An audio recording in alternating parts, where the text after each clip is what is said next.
Hello বন্ধুরা, দেখো আজকে রুটি খাওয়ার জন্য এই দেখো আলু চচ্চড়ি করব। পাশে রুটি রয়েছে, কালকে আলু চচ্চড়ি করছি।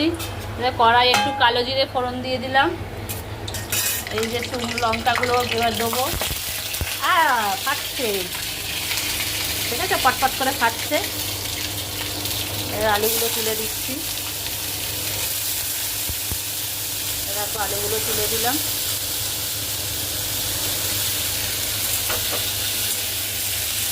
রুটি খাওয়া হবে। আর এখানে ভাত বসিয়ে দিয়েছি, ভাত হবে এখন, ভাত হচ্ছে আর কি, ভাত বসিয়ে দিয়েছি। এই যে আনাজ কাটা হচ্ছে এখানে, দেখো আনাজ হবে, ঝিঙে, আলু, বেগুন, কাঁচকলা সব দিয়ে একটা ঝোল করব। আর কি রান্না হবে তোমাদের দেখাবো, যখন জলখাবার খাবো তোমাদের সাথে শেয়ার করব, কি খাচ্ছি না খাচ্ছি সব দেখাবো তোমাদেরকে, তোমরা দেখে